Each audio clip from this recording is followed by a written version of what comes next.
Assalamualaikum warahmatullahi wabarakatuh. Anak-anak, kembali lagi bersama Ibu dalam pembelajaran bahasa Indonesia dengan materi teks fabel. Tujuan pembelajaran setelah mempelajari materi ini diharapkan peserta didik dapat memahami pengertian, ciri, dan unsur teks fabel secara mandiri dan penuh tanggung jawab. Hal ini berkaitan dengan Quran Surat Al-An'am ayat 38 yang berbunyi, "Dan tidak ada seekor pun binatang yang ada di bumi dan burung-burung yang terbang dengan kedua sayapnya, melainkan semuanya merupakan umat-umat juga seperti kamu." Pengertian fabel. Fabel merupakan cerita tentang kehidupan binatang atau hewan yang berperilaku seperti manusia. Fabel termasuk ke dalam cerita fiksi, bukan kisah tentang kehidupan nyata. Jadi, fabel adalah cerita yang tidak nyata atau tidak benar-benar terjadi. Ciri-ciri fabel, yang pertama, tokohnya binatang yang bisa berbicara seperti manusia. Yang kedua, wataknya seperti manusia, ada yang berperilaku baik dan ada yang berperilaku buruk.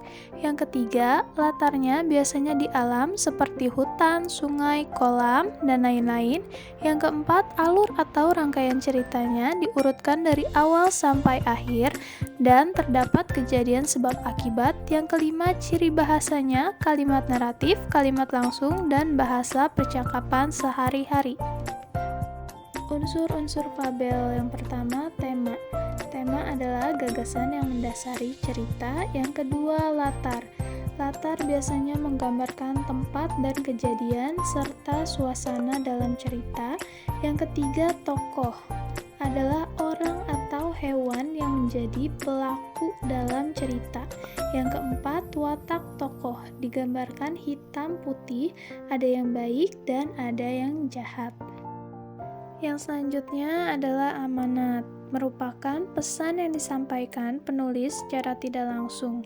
Yang keenam, sudut pandang. Biasanya fabel menggunakan sudut pandang orang ketiga. Yang ketujuh, alur, merupakan peristiwa awal yang menyebabkan kejadian berikutnya bisa terjadi sehingga mencapai puncak dan akhir cerita. Sekian penjelasan dari Ibu. Wassalamualaikum warahmatullahi wabarakatuh. Terima kasih anak-anak.